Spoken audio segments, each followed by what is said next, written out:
হে দুনিয়ার মুসলমান,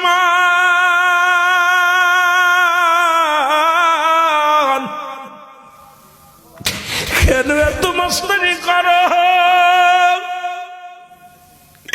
কার জন্য সুদ খাও, কার জন্য ঘুষ খাও, কার জন্য তুমি ব্যভিচার করো, কার জন্য মানুষকে ঠগাও? এখনই মৃত্যু হয়ে যাক, সকাল পর্যন্ত রাখার পক্ষে কেউ নাই। ওই 3 তলা থেকে আপনাকে নামাইবে দোতলায়, দোতলা থেকে নিচতলায়। ওই 3 তলা থেকে নামায়া বারান্দা একটু জায়গা হবে না। কত আদরের সন্তান, কত আদরের বাবা, আদরের মা। আরে মুসলমান, ওই সন্তানকে একটু দেরি কথা বললে তার বিরুদ্ধে মামলা দিয়া দিতা। ওই সন্তানকে কেউ আঘাত করলে বুকের ভিতর কষ্ট পাইতা। আজকে মন মন মাটি বুকের পরে নিয়া ওই অন্ধকার জঙ্গলে শুয়ে আছে। আল্লাহ, এই দুনিয়া থেকে বিদায় হয়ে যাব। ছেলে কাঁদবে, মেয়ে কাঁদবে, কেউ রাখতে চাই না রে। ছেলে বলে বাবার লিপলান, বাবার দেহখানা বিদায় করে দাও। মেয়ে বলবে বাবার দেহখানা বিদায় করে দাও। ইমাম সাহেব হুজুর এসে বলবে লাশটা বেশিক্ষণ হয়ে যায়, তাড়াতাড়ি বিদায় করো। মুসলমান, এই দুনিয়ায় এমন নিষ্ঠুর পৃথিবী, খালি ত্যাগ ভোগ করবে, ত্যাগ করে না।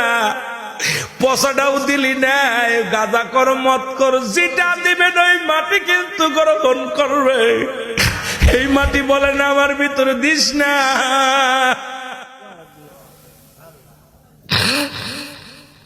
আমার ভাইয়েরা, আমার বন্ধুরা, আমার কোন দিন বিদায়ের ডাক এসে যাবে। আল্লাহ, আল্লাহ গো, আমাদের গুনাহগুলো তুমি মাফ করে দিও। আল্লাহ, আমাদের মাসুমের মাসুম বানায়া দিও। আরে আমার মরণ শিবে কখন কেউ তো জানি না, আমার হে আমি চলে যাব, আমায় তোমরা ভুইলা যাও না।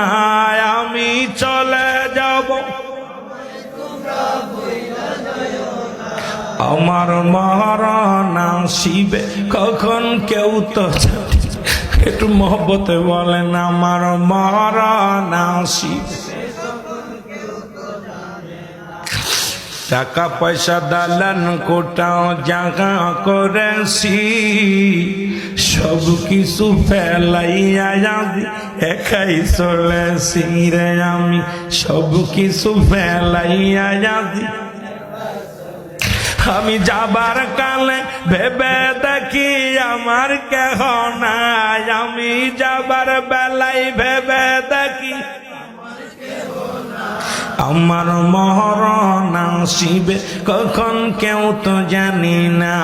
আমার মরণ আসিবে কখন কেউ তো জানি না। এ দুনিয়ার মুসলমান,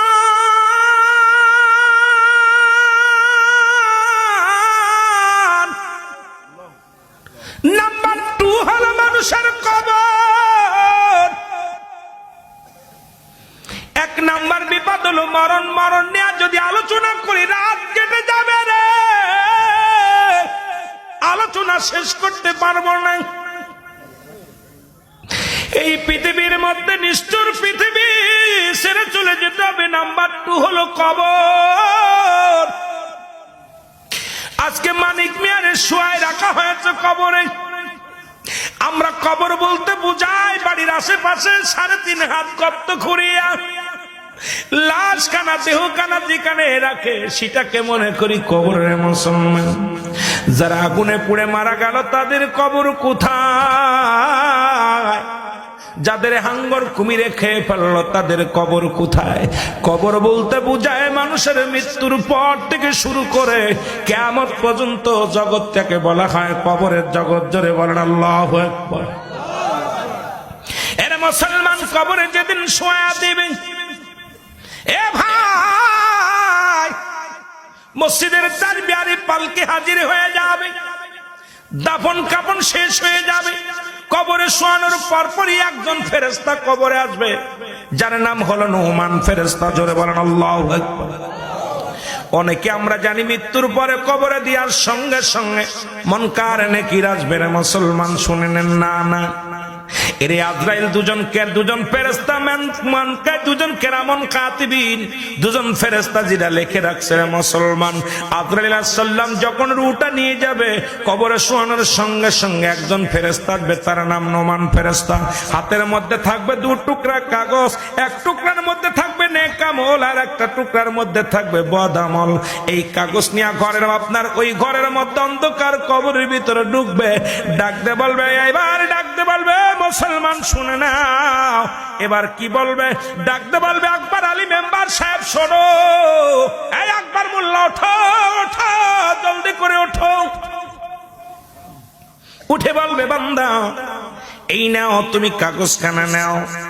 কাগজখানা দেখবে 40 বছরের মধ্যে কত উক্ত নামাজ পড়েছেন, কত জায়গা কোরআন পড়েছেন, কত জায়গা মাহফিলে বসেছেন, কত টাকা নবীর দুরূদ পড়েছেন, ভালো কর্মগুলো করেছেন, আমলটা আপনার হাতের মধ্যে দিবে। হাতের মধ্যে দিয়া বলবে, বান্দা এটা লিখে দাও, যার আমল নামা তার লেখা লাগবে না মুসলমান।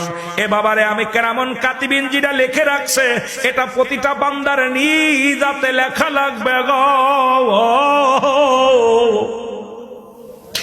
বাঁচার কোনো উপায় নাই, উপায় নাই, ফাঁকি দেওয়ার মতো জায়গা নাই। ঘুষ চলবে না, ঘুষ চলবে না। তোমার আমল নামা তোমারই লেখা লাগবে রে বান্দা। বান্দা ডাকতে বলবে, ফেরেশতা আমি লিখবো কেমনে? আমার কাছে তো কোনো কলম নাই। বান্দা বলবে, বলার সঙ্গে সঙ্গে ফেরেশতা বলবে, বান্দারে তোমার ডান হাতের 7 আঙ্গুল মোবারক হলো তোমার কলম। আল্লাহু আকবার বলে। আজকে দেখি আমাদের দেশে অনেক আলেমরা হাতে চুন লাগায়া পান খায়। আমি আপনাদের হাতে ধরে বলে যাই, পায়ে ধরে বলে যাই, রে বাজান, এই হাতটাই আঙ্গুল দিয়া নবীজি চন্ড দ্বিখণ্ডিত করেছিল। আপনার কবরে আপনার এই আমল নামাটা নিজ হাতে লেখা লাগবে আঙ্গুল দিয়া। এই আঙ্গুল দিয়া চুন খার আঙ্গুল না, পান খার আঙ্গুল না। এই আঙ্গুলটার ইজ্জত দিবেন, সম্মান দিবেন। এই আঙ্গুল দিয়া কলম হবে কিয়ামতের ময়দানে। এই কবরের মধ্যে আপনার এই আঙ্গুল দিয়ে লেখা লাগবে, শাহাদত আঙ্গুল মোবারক হবে কলম। জোরে জোরে চিল্লায় বলা যাবে না মারহাবা। এ মুসলমান শুনে নাও, বান্দা বলবে, আমি কলম পাইলাম, কালি পাবো কই? আমার কলমে তো কালি নাই। ফেরেশতা নোমান ফেরেশতা ডাকতে বলবে, ও বান্দা, কালি হলো তোর মুখের থুতু মুবারক। সুবহানাল্লাহ বলে। এ আব্বারা, এ বাবারা, এ ভাইরা, তোদের পায়ে ধরে বলে যায়, এই মুখটা পবিত্র রাখ। এই মুখ দিয়ে গাঁজা খাস না, মদ খাস না, মুখ দিয়ে বিড়ি খাস না, এই মুখ দিয়ে জর্দা খাস না, মুখ দিয়ে আবা খাস না। তোদের হাতে ধরি, পায়ে ধরি, আব্বারে, এরে আল্লাহ তোর মায়ের পেটে যখন রাখছে, মায়ের পেটে রাখার সময় নাবির সঙ্গে তোমার মায়ের নাবি সেট করে দিছে। কারণ এই মুখটা আল্লাহ জিকিরি করবি রে বান্দা। এই মুখ দিয়ে আল্লাহ আল্লাহ জিকিরি করবি, এই মুখ দিয়ে কোরআন পড়বি, এই মুখ দিয়ে আমার নবীর দুরূদ পড়বি। এই মুখটা দিয়ে আমার আল্লাহ অপবিত্র তোমার কুরক্ত ঢুকায় না, ওই কুরক্তটা মায়ের নাবির সঙ্গে খাওয়াইছে রে বাবা। আজকে আমরা সেই মুখের মধ্যে কেমনে হারাম ঢুকায়া দিই। এই মুখের মধ্যে হারাম ঢুকাস না আব্বারে, তোদের পায়ে ধরে বলে যায়, মুখটা পবিত্র রাখ, মুখের থুতু মুবারক পবিত্র রাখ। কারণ এই মুখের থুতু হবে কালি।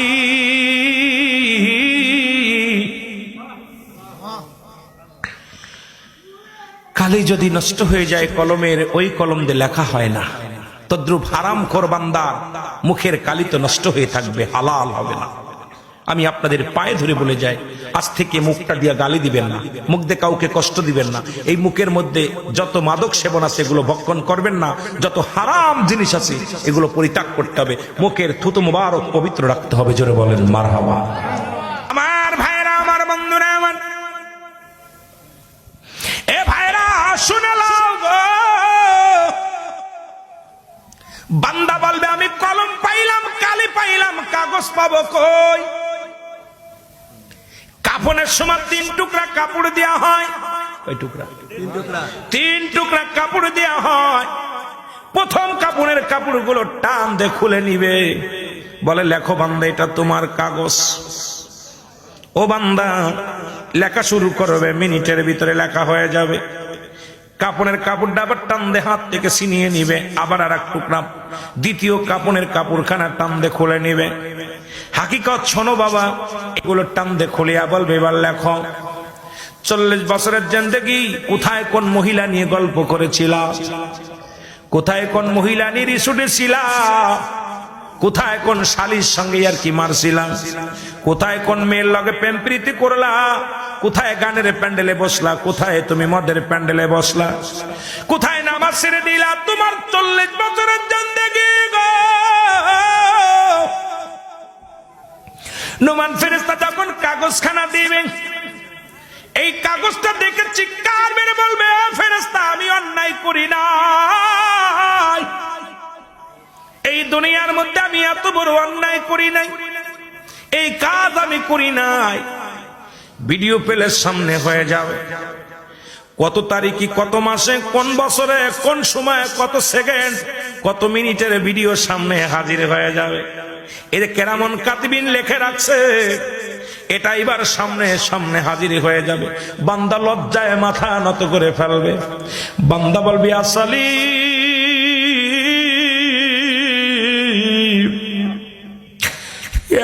সালিম বলে চিৎকার মেরে কানবে। ডান দিকের মাটিগুলো বাম দিকে চাপ দিবে,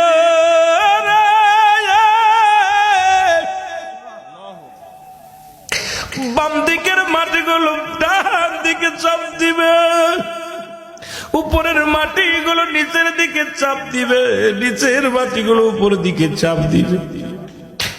এর মুসলমান শুনে না,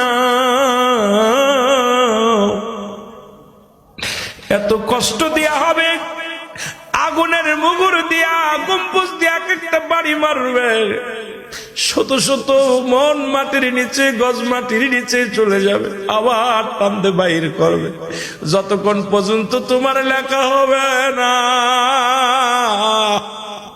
ততক্ষণ পর্যন্ত তোমার ক্ষমা হবে না। বান্দারে শুধু লেখার জন্য মার দিবে। এইরকম কবরবাসীর চিৎকার, ওই হাতুরের বাড়ির চিৎকার, নুমান ফেরেশতার ওই মারির আওয়াজ যদি দুনিয়ার মধ্যে একবার পৃথিবীর মধ্যে মানুষ শুনতে পারত, এই দুনিয়ার সব মানুষগুলো হাত ফেল করে মারা যেত। আমার বাবারা, যতক্ষণ পর্যন্ত লেখা হবে না তোমার বদ আমলটা লেখা হয়ে যাবে। আরে নুমান ফেরেশতা আফসোস করে গলার ভিতরে 2 টুকরা যদি নেকির পাল্লা ভারী হয়, এই কাগজটা থাকবে উপরে, বদির পাল্লা যদি বেশি হয়, এই কাগজটা থাকবে উপরে।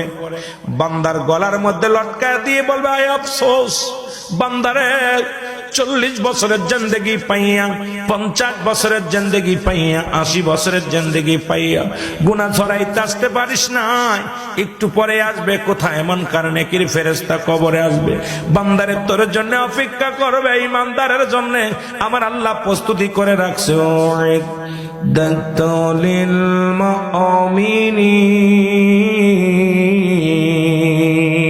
আল্লাহ বলে মুমিনদের জন্য, মুত্তাকিনদের জন্য আমি আল্লাহ প্রস্তুতি করে রাখছি 8টা জান্নাত। জোরে জোরে চিল্লায়া বলা যাবে না মারহাবা। এরে মুসলমান শুনে নাও, যার যার আমল নামা তার লেখা লাগবে গো। যদি নেক আমল হয়, ওই 8টা জান্নাতের দরজা খুলে দিবেন। 8টা জান্নাত থেকে নিয়ামত গুলো কবর পর্যন্ত, কিয়ামত পর্যন্ত পৌঁছে যাবে। যত ভোগ বিলাস, যত শান্তি, ওই কবর পর্যন্ত জান্নাত থেকে বাতাস বইতে থাকবে, নিয়ামত আসতে থাকবে। ওই বান্দা কবরে শুয়ে আরামে থাকবে। আর যে বান্দা জাহান্নামী হয়ে যাবে, ওই জাহান্নামের ওই অগ্নিকাণ্ড মুসলমান, আমি আগেই বলেছি আমার আল্লাহ প্রস্তুতি করে রাখছে 7টা জাহান্নাম। আমার আল্লাহ বলেন বিসমিল্লাহির রাহমানির রাহিম,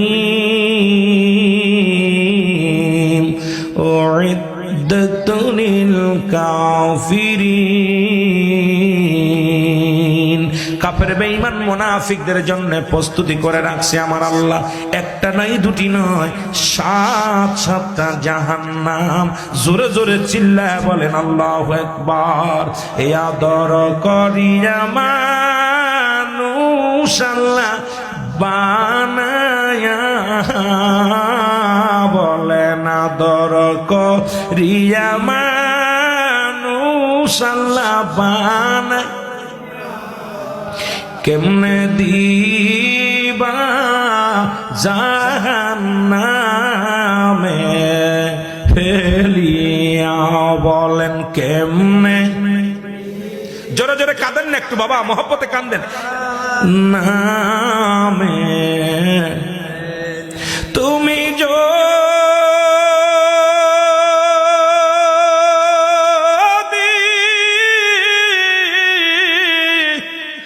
মাফ না করো আল্লাহ বান্দারে,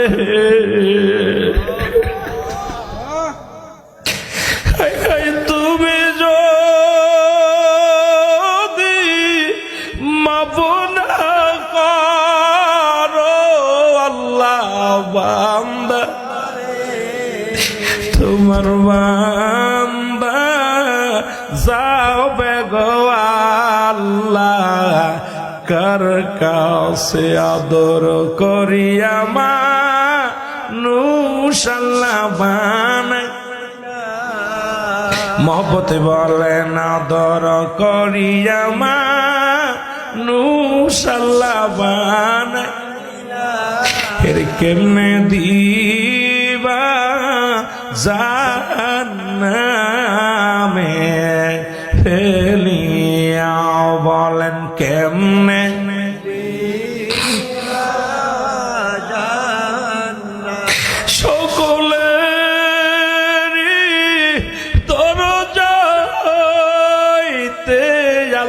ফিরিয়া সকলেরই দরজা হইতে আল্লাহ ফিরিয়া, এই মাহফিলে কান্দি গো আশেক বসিয়া, বলেন মাহফিলে কান্দি গো মাসুক বসিয়া, বলেন আদর করিয়া মানুষ আল্লাহ বানায়, আরে আদর করিয়া মানুষ আল্লাহ বানায়, এর কেমনে দিবা জাহান্নামে ফেলিয়া, বলেন কেমনে দিবা জাহান্নামে ফেলিয়া, তুমি যদি মাফ না করো আল্লাহ বান্দারে,